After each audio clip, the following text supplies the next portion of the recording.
This is Ask the Coach. We do this every fortnight on a Friday lunchtime. Questions that you've got challenges, problems, worries, concerns, things that you need answered, you can come along here and ask the questions. I'm Angela Cripps, the MD of the Recruiting Gym. I've got one new coach with me today and two people that haven't been here for many, many months. So it's lovely to have you all back. We're over 110 coaches now that have been on Ask the Coach. It's amazing. You give up your time to answer questions that people have. There are 6 already that have been asked over the last couple of weeks. If you've got another, feel free to put it in the chat and click the question button. If you're over on LinkedIn, then put that in the comments. And our lovely assistant Charlotte will bring that over for us so that we can answer your question there as well. Right, let's find out about the coaches. Let's go to our newbie first of all. So, Steve, if you'd like to introduce yourself. Yeah, sure. Hi, everyone. Steve Usher from the UK. My career is of 2 halves, basically. I think is the best way to describe it. First half was 16 years as a recruitment consultancy owner, specializing in the customer experience, customer contact industry in the UK. And then almost 8 years ago, I moved to Sweden, completely updexed in that company, completely reskilled, learned about design thinking, experience design, and applying that into the context of employee experience. So things like candidate experience design, into onboarding, into in-life experiences, all of these stuff. So really championing these 2 words, more human and more human experiences, more importantly. That's my bag and my passion. Brilliant. We love that. And I love how our industry can just create all of these other things that you end up doing. And you're in Stockholm, yes? I am in Stockholm, yes. It's lovely and clear. I like that. Brilliant. Let's go on to Ruella, who I've known for about 20 years, I think it is now, but you've not been on Ask the Coach for a couple of years. Please introduce yourself. Wow. So I agree with everything that Steve just said. I'm a passionate fan of bringing the humanity back into recruitment, and I am the managing director of Ruella James, which is a very London-centric recruitment to recruitment consultancy, and we've been going now for about 24 years, and I've been in recruitment for more years than I care to remember, but I still love what I do. Well, that's the thing, isn't it? These amazing careers that we have recruit a lot to thank for recruitment, but that's what this is about. People that have been in the industry a long time, know what they're talking about, that can share their knowledge with you. So saying that, Jo Phillips. Hello. Thank you for having me today, Angela. So good to see you. Lovely to meet you, Steve, and wonderful to meet you, Ruella. I've been in the industry, best part of 30 years now, which is why there's lots of wrinkles behind these glasses, big frames for that. And I know the Ruella James name was always known, so it's good to see you. So Jo Phillips, I am the woman behind the women. So I spend my days working either private client with women to help them to gain a promotion, close their gender pay gap, or find a new role. I do exactly the same through group coaching, and I work with corporates, so organisations who see the benefit and really want to bring more females through their pipeline and up into senior management. And how do we do that? And how do we make sure that they don't deselect? And how do we make sure that they do get promoted? So I also come with a recruiting lens, having worked in the industry for a number of years. And it's an absolute pleasure to be here. So thank you for having me today. Our pleasure. Jo works with us here in the Recruiting Gym as well, and I love that phrase, the woman behind the women. So thank you for doing what you do. We've already had our link to you, Steve. Alan Clark saying, newbie, Steve, love that. So you are to us, so thank you. You've done a daily workout with us, so appreciate that. This is Ask the Coach. A little bit longer, chance to really explore these questions. If you have a question, stick it in the chat, but we're going to crack on with number 1. And so this is going to be Ruella. Let's pop you onto there. We just for clearance, we did have the wonderful Angela Ashwell that was going to be joining us, and this was her question until yesterday afternoon when unfortunately she couldn't join us. So Jo, big appreciation for you jumping in there. So this is for Ruella, because actually it's still very much along your lines, isn't it? So question number 1 then, retaining top talent, how do we keep them sticky? Love that phrase. And how do we keep them interested and innovative? They don't want much, do they? But yeah, all 3 things. Away you go.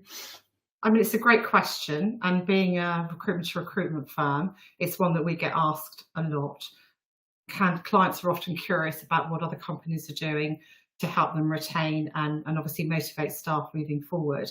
And I think it's a very personal thing. When people sit down with us and they talk about why they're leaving a business, it's actually rarely about the benefits or the incentives or the big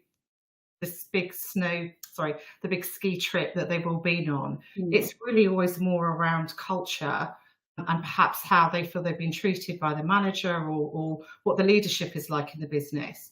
And so therefore, I think it's not really about the razzle dazzle bits and pieces that people obviously are always keen and interested in. But I think personally, it's more about how knowing your team and knowing what motivates or what's right for each person. So what their why is, what their push, their pulls are. So I'm a massive fan of stay interviews or retention interviews, actually spending the time to sit down with your team and have that real one-to-one and find out, why they're there and what keeps them there and what their frustrations are and how you actually work with those frustrations and try and resolve them before they become a little bag of little bits and pieces on their back, but then culminate in that resignation that maybe you're not expecting even from your top performers. So for me, as Steve was saying, and as I say, let's bring a bit of humanity back into recruitment. Let's actually treat our teams as individual people with individual needs and wants. Let's get to know them better. And just a really, small example that I have from my own business recently, one of my team lost a parent unexpectedly. When I read lots of employment on contracts that we get, 1 day compassionate leave, 3 days compassionate leave, I find that very unacceptable when you lose a parent. So I think it's those little things. It's those little things that you do, those little touches when people are going through really painful and difficult times that really are the things that keep your staff sticky, keep your staff with you, because they know that the leadership has a lot of compassion and humanity in very difficult situations. It might be someone needing a salary advance. It just is something that you may think is not important, but it's very important to them at that time in their life. Their dog could die and they could need a couple of days off for that. I know if something happened to my dog, I would be devastated. So I think it's the little things, not these big flashy things that we all think are the things that keep your team. I think it's the times when things are tough, how you react and deal with that. And perhaps the final note would be how you treat people when they leave your business. Because I think that's often a time when leaders show a lot of weakness. They don't deal with it very well. They just kick people out the door. Then they start being disrespectful about them in front of the team. I'm not a massive fan of that at all. I think every person who's left my business has left with a gift, with a proper thank you. And I often read articles, or I often hear people leaving businesses where they've been for years, they've been incredibly loyal, and the managing director of that business couldn't even be bothered to ring them to say thank you and good luck. So it's those little things that I think really matter. Well, I think you've just shown there, Ruella, why you are so well regarded in the industry. I got a flash of Twitter or X and Elon Musk just sort of wiping out so many people on Twitter with a tweet. And you just think, what are you doing? And we all know that boomerang employees can be some of the best employees. So treat them really well on the way out and find out why, because you never know. They could be really beneficial to your business. Steve, what would you like to add to that? Yeah, I've got to build on a few things there. I've definitely said, I think that resonated. Two things. I think firstly, if you haven't already, I would encourage anybody to look at Brian Chesky's letter that he wrote to his staff when he was laying off 25% of his staff at the time during COVID. It's a lesson in empathic leadership and just a way of engaging his employees as humans. I think also Daniel Ek at Spotify, I think also took a few notes from that particular scenario, having let off, I think it was something like 25% of their staff back end of last year. So where you're seeing it's not necessarily the what. We know the what is you clearly, organizations do go through cycles of having to, part ways with employees. And we know the cycles are there, but it comes down to how you go about it. How you do that will leave an intrinsic memory that is that is absolutely connected with your brand and you as a person, as a human being as well. So your reputation can be enhanced even on a neutral, and absolutely damaged, which we're seeing more and more of course, in these current times. So definitely Brian Chesky's, let's just Google it. It's a lesson in curating and creating a wonderful way of a very difficult scenario to handle as a leader. And then I think there was something you said there, Ruella, that were also triggered, particularly with leaders and managers, around what you think is not important or what you think is important. And I think this is one of the biggest challenges I see as an employee experience designer, is challenging this kind of hierarchical command and control, top-down thinking around how managers and leaders think they know what people want, and they're making decisions around these things rather than actually engaging their people and understanding more about their employees than they do their customers, so that they can make much better informed decisions. So we're breaking these old paradigms down, and it's happening, but this is, I think, just symptomatic. Like empathic leadership, we talk about that, but I think for me, it's like flipping the script. Start with understanding the needs, wants, desires of your employees, and then shape it to that. So I love that thing. Just as you said, it just triggered this kind of top-down perspective. Yeah, and I just wanted to pick up, Ruella, did you call them stay interviews? Yes, they're either stay or retention interviews. So spending time with each of your team, finding out what's kept them there, but also at the same time finding out what their frustrations are. Perhaps, trying to work with that. I think people are often quite nervous to say why they're unhappy, but if you create that safe space and they feel that you are genuinely interested and will do something to try and you can't always resolve that situation, obviously, but at least you seem to be trying. I think that's really important. Yeah, and the fact that you call it a stay interview, already it's the positive in that sense. Normally I would have had those discussions during appraisal, so end of year and the half year review. How often would you suggest having those stay interviews? I think, they are part of your sort of quarterly reviews or your 6 monthly reviews. I mean, you don't want it to become a sort of exercise where someone goes in and thinks, oh, really did this a month ago or 3 months ago. So I'd say at least twice a year as a minimum is important. And that's what they look forward to, Yeah, definitely, and off-site and without that environment around it. Love that. Right. Oh, well, we've started off well. Thank you, both of you. Let's go to question 2. So, Joe, you are up. Let's spotlight you. What should I do? Well, what should I be doing if I'm keen on a promotion? So, also, how do I go about getting myself noticed? I think it's a brilliant question, and within our industry, the piece around meritocracy, right? The piece around actually, because we are the biggest biller, the highest biller, actually we're all automatically highlighted and targeted for promotion. And actually, what we know is that oftentimes they're accidental managers, right? They're highlighted on the basis that actually they can hit target, they're great at BD, they might be great at client retention, but actually, what's their skill set when it comes to harnessing and managing a team? Because they're almost polar opposites, right? They're at the 180 of each other.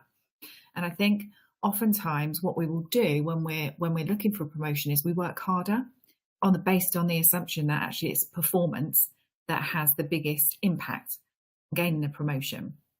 And actually, when we look at the Harvey Coleman research, and you will know Harvey Coleman is the president and he's the founder of an American consulting organization that's been going for the best part of 40 years. And part of the research that he's done is certainly working with the likes of IBM, Xerox, the US Army, securities organizations, hundreds of thousands of individuals.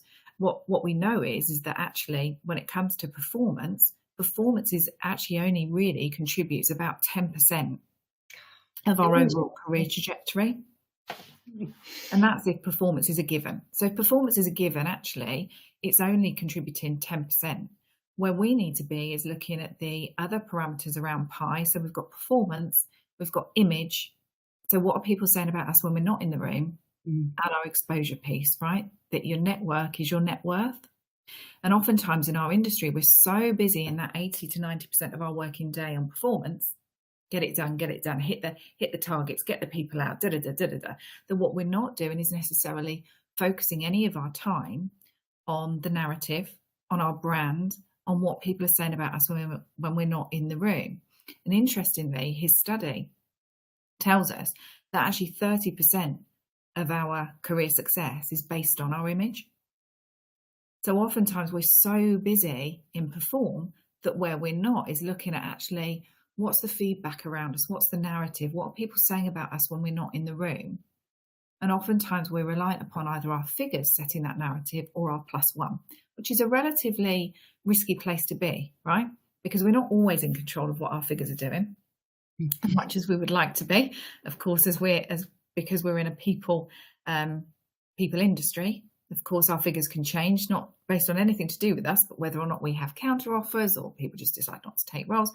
And so actually there's the piece from a promotion about actually being noticed, but really being noticed for who you are and what you bring to the table. So in the first instance, I would say that people need to really consider what's their image, get some feedback from people.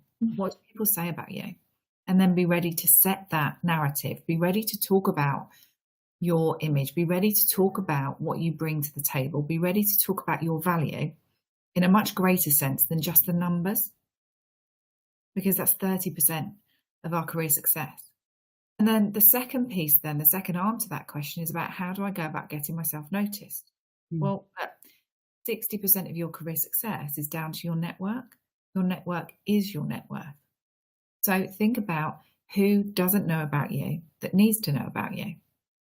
And very often what we know is that actually the 5 people that we spend most of our working day with are not the 5 people that will have the biggest impact on our next role.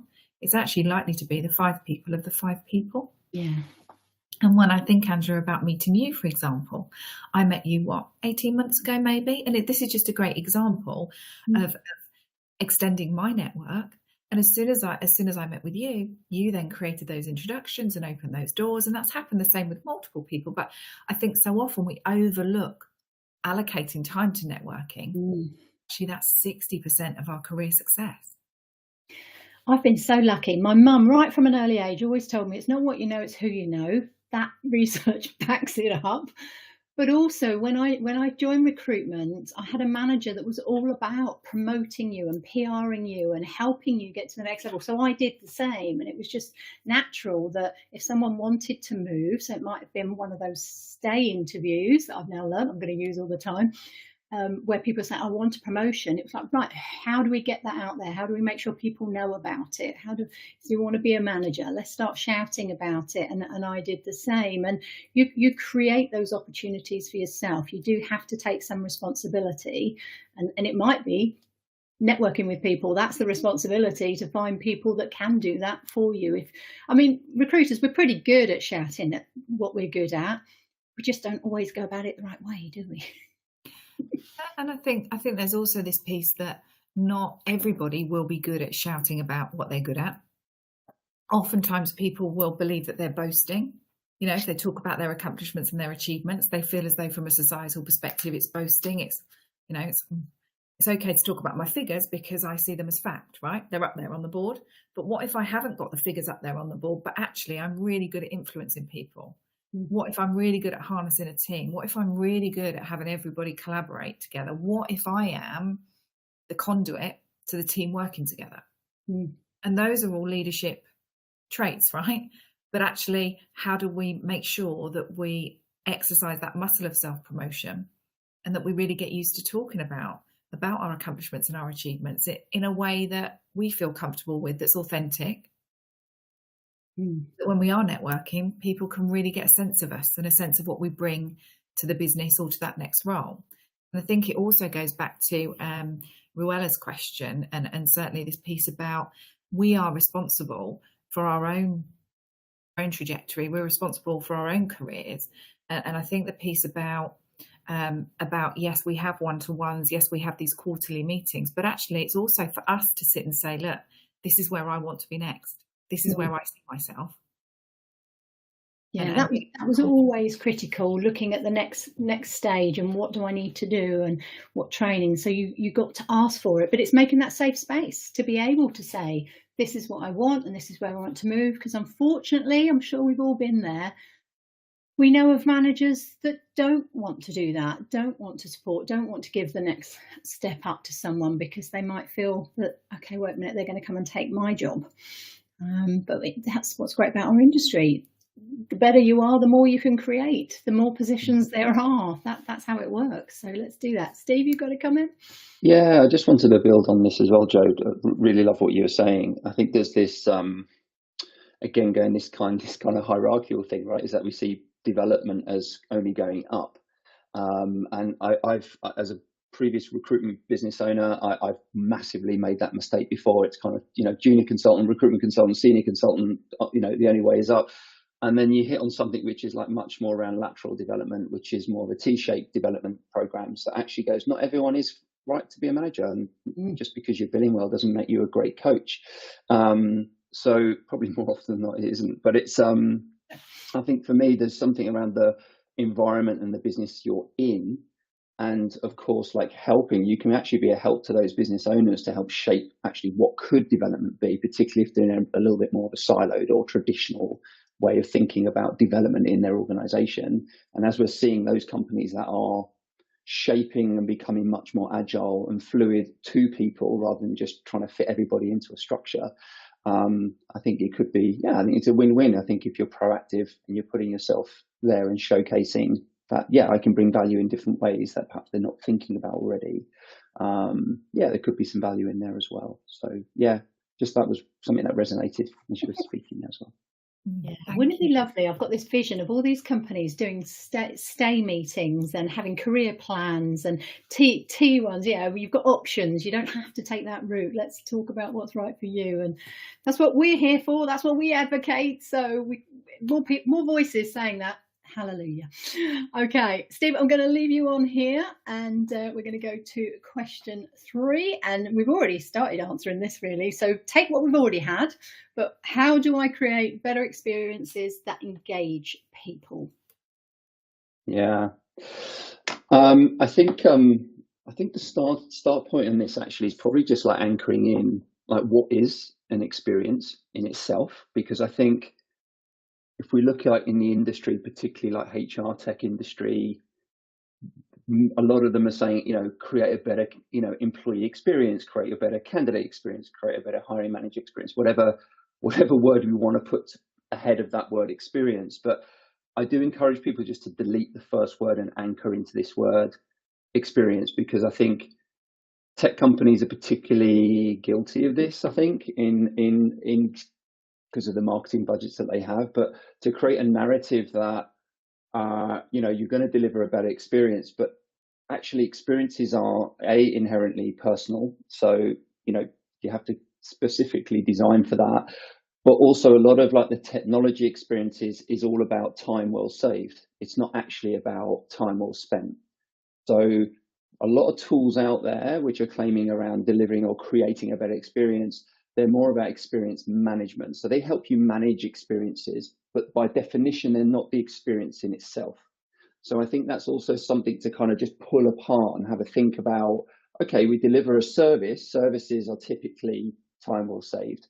How do we make it quicker, easier, and faster for our employees and customers to book this or do this? Technology is a massive enabler. And now we're seeing AI come into this at such a pace that I think it already is having a bigger impact than the internet, which is going to require us now to really challenge ourselves and ground so much deeper into our human experience needs and what is it we want to create for ourselves in terms of the time well spent moments. So I think that's one thing around engaging people with experiences. And I can, there's thinking about, hiring manager experience or candidate experience or onboarding is, again, you don't have to kind of create like Disneyland here. It's just finding very specific moments that are really, really important for those in which you're designing that experience for. So for an example, it could just be a very simple day one on onboarding. How might you create an experience for your interns or your graduates on day one that aligns into their needs, delivers a great experience, and leaves them feeling connected, educated and safe, as an example, as part of their first day? And what kind of experience can you create to encourage that and support that? So again, it doesn't have to be great big things. As a quick story to share, there's a great example of a hotel totally out of context now, called the Magic Castle in LA. And years ago, they became #2 on TripAdvisor. Now, if you look at this hotel, it looks like a standard motel with a pool in the middle. And they got to #2. Now, bearing in mind the level of quality hotels in LA. And the reason why they got to #2 in TripAdvisor was very simply is they stopped focusing on fixing all the things that need fixing, which are always exclusively our focus. How do we fix? And they just created one moment for their customers, which was targeting families. And it's called the Popsicle Hotline, or the Ice Lolly Hotline, which is by the pool. And it was a red phone that you pick up, and lo and behold, I'll have 5 ice creams, please. And out came a butler and literally gave kids the ice cream. Now, just think about that for a moment. That's delivering an experience for a target group, families. It gives the parents some time out because the kids are running around having their ice cream. And it created this experience, which became the marketing. So people went out and started sharing the ratings, saying this is amazing. And that became the marketing for the hotel by simply just changing exclusive focus to fixing, to just some of their energy to creating one elevated experience that created a memory. And the rest is history. Well, I'm sitting here beaming like anything, because you're right. That's straight away. I can remember the first time that happened to me at a hotel, and they came around with an ice cream cart coming round the pool and down to the beach and just handing them out to everyone. What would you like? And I was just like, this is the best thing in the world. And it's just such a simple thing, isn't it? And yet I mean, that must be 10 years ago. And yet I suddenly went, oh, there you go, recalling the memory. And that's the beauty of experiences, is that, you are creating, and I love this. This is one of my taglines as an experience designer. You are creating moments in time, and that time can be a second, 5 minutes, a day. I mean, it's negotiable, but you are actually creating a moment in time that is memorable. So you're creating time and memories inside of people that reaches really into people and creates that connection and all important memory. Now, if you apply that mindset to your business, how are you creating memories inside of your employee experience? And there are many ways to do that and many moments you can choose from, but you don't have to do all of them. As I say, it's not Disneyland. Just choose one, try it, test it, experiment. That's why I love when I'm working with companies. I write onboarding programs, and I've just had a meeting actually with a lady whose company is very much in this area of creating that experience on the first day. But I always link it back to their values. It's let's start with that. What's important for you as a business, and then let's make sure we're bringing in people that share your values and will live them and will embrace them, and it will make it a happy place for them to work. But then how are we going to make sure that it gets in there literally within week 1? So all of those touches, you're right, it doesn't have to be big things, it can be little things, but people will remember them. And yes, I can see that cart going round. I have seen it before as well, where people come with them on a tray, and by the time they get to you, they are melted. No. An ice cream cart that is going to keep it frozen. Ruella, did you want to add something to that? Just very quickly, talking about experience, I think what's also important is what people's experiences are of your business when things are not going so well. Yeah. So this is a very tiny personal example of years ago buying some little shoes for my girls from Clark's, completely falling apart, going back to Clark's. Probably a couple of months later, we'd had a bit of wear out of them, and then just say, yeah, no problem, here's a new pair. And I was so stunned by that little touch. Not what I expected. I was ready for the fight and the battle and everything else. But it's when people do things unexpectedly, when things aren't going so well, when the experience is perhaps poor, that I think is also very important as well. I can't think of a business one at the moment, but that was just something that always I remember. And you're talking about it now, and that's the thing, isn't it? It's these things. They're 18 and 16 now, so yeah. Wow. Okay. Well, yeah, that really shows, doesn't it? Because my immediate reaction was Clark shoes falling apart, because again, they've got this image, so they dealt with that so well. To then go, right, okay. I had similar with Dyson when they brought out washing machines. I don't know if you remember. It was amazing. I could put my double duvet in there.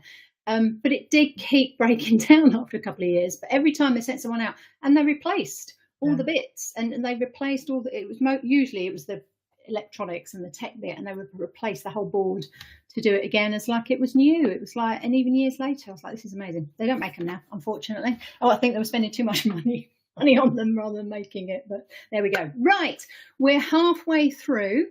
So that was question 3. And this is our quick moment to say thank you to our sponsors, because these are sponsored by Job Adder, so that we can bring you these every fortnight. We also run training sessions that they sponsor, so there'll be new ones out in April for that. Keep a lookout for those. Okay, we are back to Ruella. I'm going to see whether that works. It doesn't always. I've clicked the focus button. Yay! Okay, question 4. Oh, okay. Well, it could be a short answer, but hopefully not. What's the market like for a recruitment consultant with 2 years experience? So this person came in sort of end of 21, early 22, when it all went mad. But if they're looking for a job now, what's the market like, Ruella? Mainly London, because that's where you're based. Can I just add one little thing about Clarks? They are a very good brand. That was a one-off. Well, that's it. We're surprised, yeah. Me or anything. So there you go.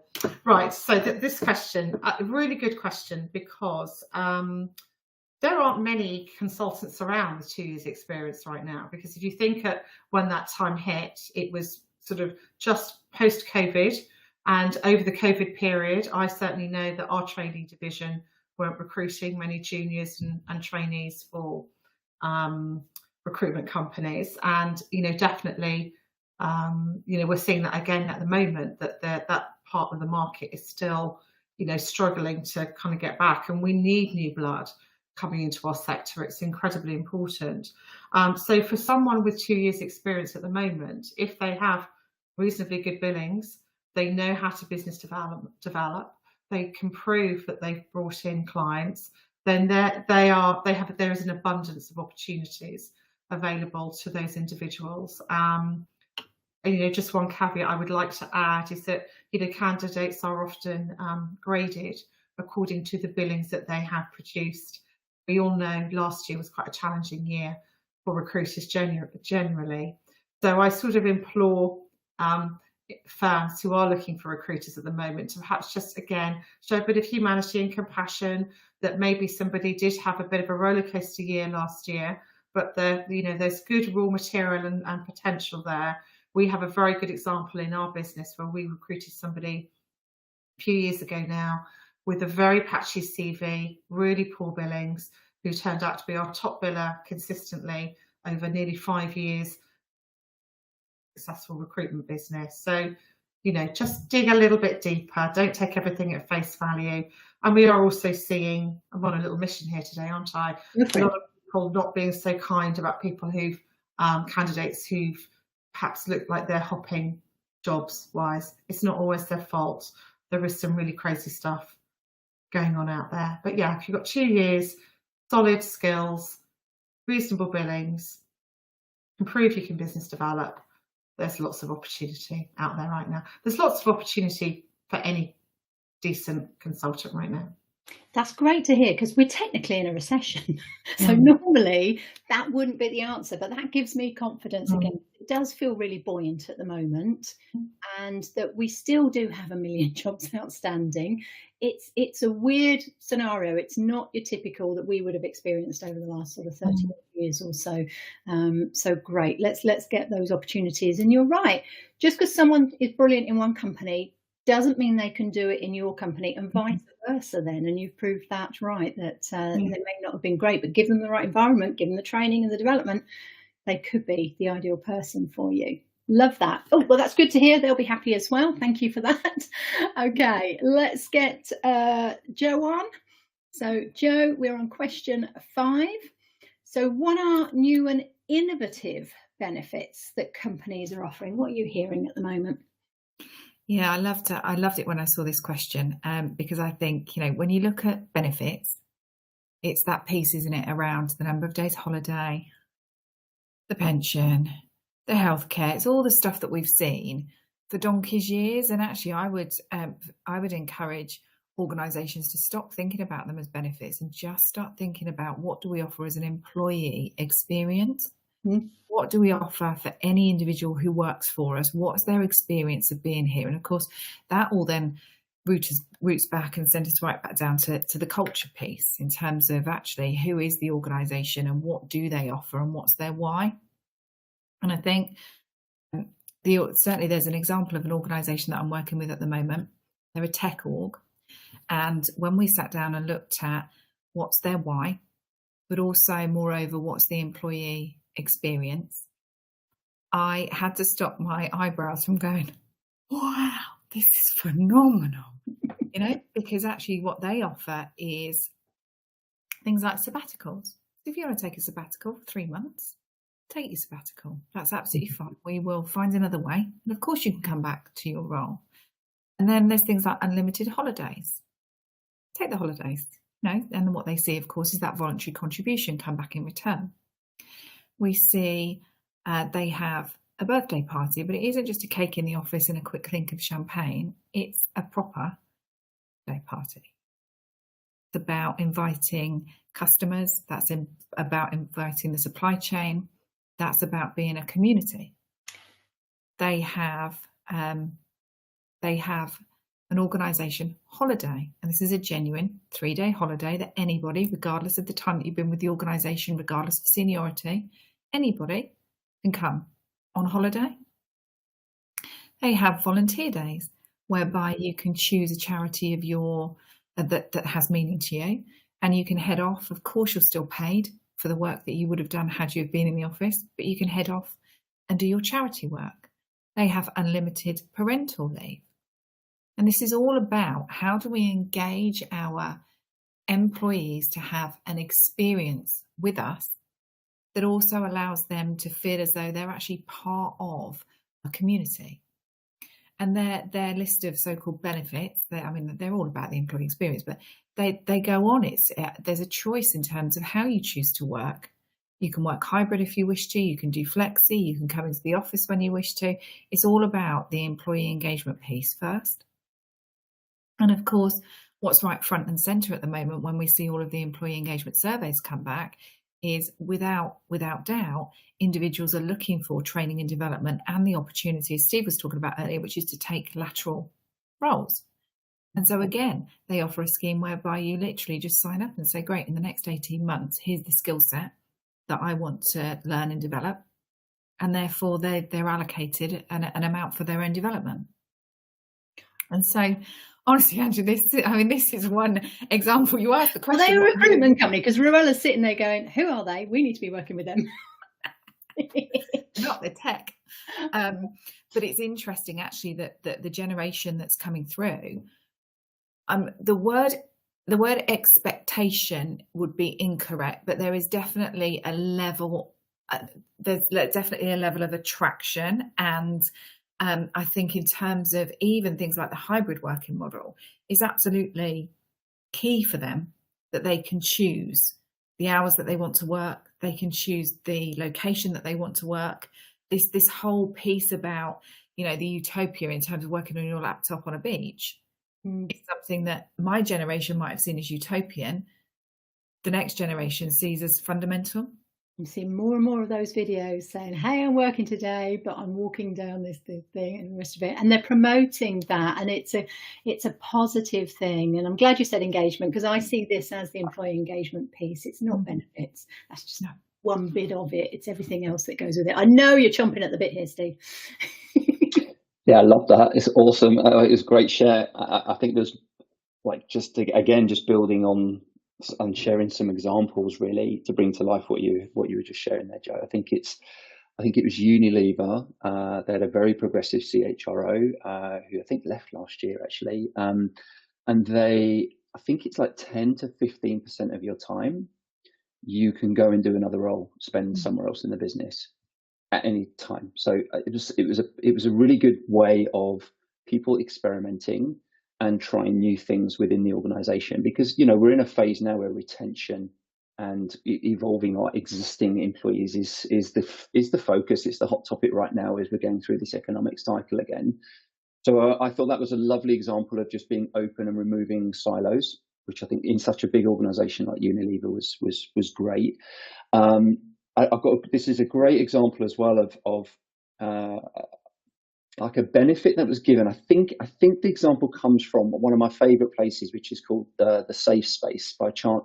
There's a guy called Chance Marshall. Highly recommend following him and their journey. So they've created the world's first mental health on the high street. So in Shoreditch and Manchester, and they've got investment and growing. And Chance is doing some amazing stuff. Their journey is amazing.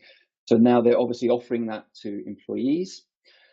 Or to organizations. And there was an interesting one. So you might give a benefit. So they have a benefit of mental health on demand. So if you need to go and talk to a psychologist at any time, you have that access to this. But there was a very low uptake of this. And then this company actually, I think, introduced half days on a Friday where they finished early. And that uptake went up because the people had the time to actually go and speak to a therapist. And that was quite an interesting learning. I think it was Safe Space, so I read it somewhere, but it was an example of giving a benefit, but then actually still people need the time to actually take that up in there without taking up their own time, if that makes sense. So that was a really nice one. And then one last one, if I may, sorry, is there's a fintech company called Anyfin here in Stockholm. This is another example of a scale-up business going up like really fast. Your benefits need to keep up with that. So I thought that was they had some challenges where some of their benefits, just because their demographic was changing so quickly with going from like 100 to 400, the needs of all these different humans coming into your business suddenly changes, and you need to open up with different benefits to support those needs. So I thought that was an interesting challenge as well that I saw. We're seeing that more and more, aren't we? That they're having a menu and you choose what you want from the menu. Maybe you get allocated an amount and it's what's important to you. I think that's a much better idea. So Jo, any last words on this one? Yeah, I think something else I was going to add is that, again, alongside that menu, we know how important community is. We know that we're seeing that communities are driving buying decisions as opposed to the other way around. And something else that I'm seeing with the larger organisations is them recognising the importance of ERGs. And if they can't provide those employee resource groups, then mapping out and looking externally as to how can we provide support, how can we provide networking, how can we provide an alternative opportunity for maybe our more senior women, for example, to build in and go into networks. And what we're seeing more and more is that as part of the, and I don't like the word benefits package, but as part of the employee engagement piece, that actually they're investing for their women in these communities so that these women do have a safe space to talk about their challenges, talk about their issues, and to be able to have a safe space to do so, to then take that knowledge and that external piece back in to the org. And again, that has an impact, a positive impact on the organisation. So I think there's a lot of things changing out there. That's good. And it's really good to see. We like this. Alan does have a question. Should benefits, like in Jo's example, be given and therefore expectations are created already, or should they be earned, asking for a friend? Well, can I answer that? Yeah, that's for you. Thank you. That we as far as in my opinion, and I think also in terms of the examples that I've seen out there, it's 2024. We give that these are absolutely a day one, even a prior to onboarding thing. These arrive, right? This is part of our culture. This is part of who we are. This is part of how we elevate the human piece.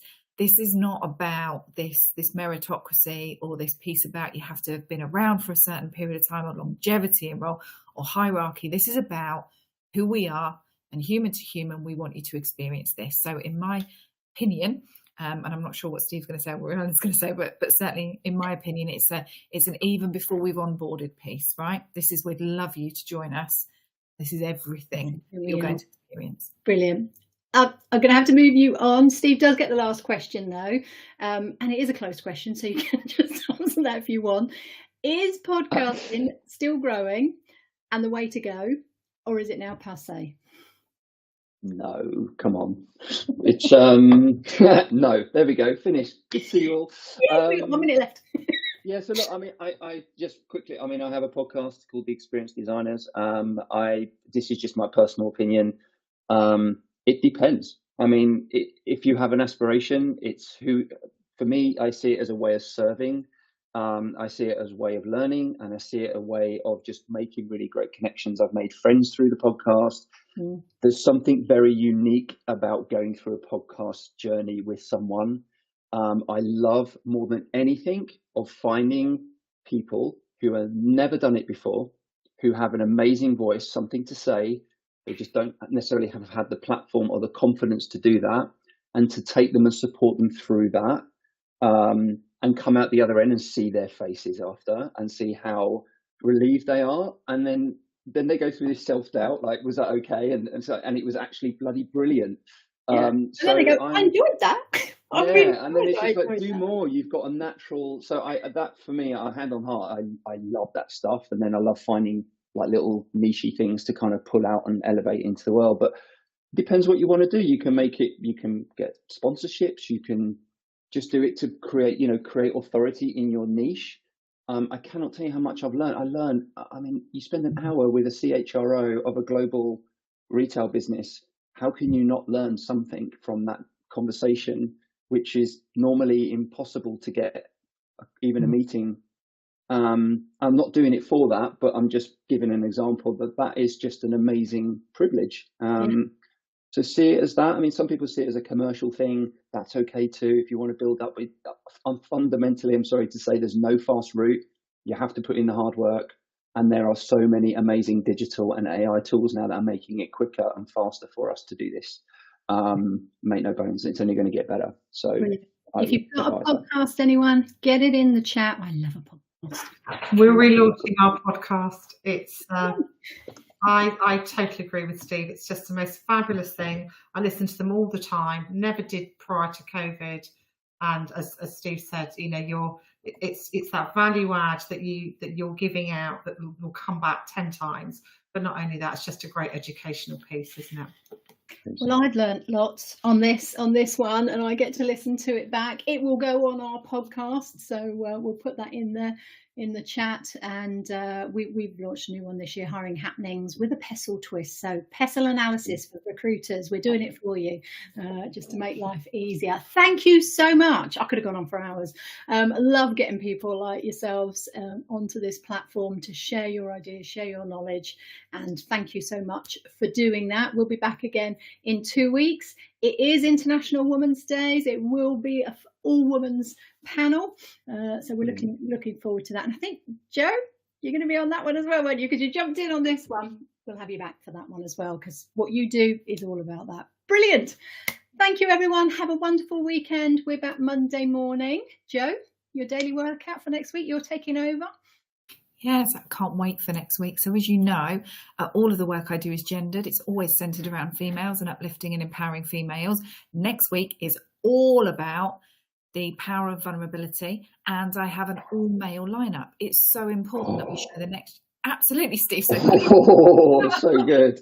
Well so we done. have an all-male lineup, and this is about how do we help the next generation to understand that, you know, what are the behaviors of a male? How can we be vulnerable and lead? What's the space that we need to create for the next generation to understand what those behaviors look like? So we're going to have a fantastic 5 days, and I've got a great lineup. Really looking forward to it. Fantastic. We'll be there Monday morning with Lewis Beattie from Total Jobs kicking it off for us. Have a great weekend, everyone. Bye-bye. Thank you. Bye-bye. Thank you.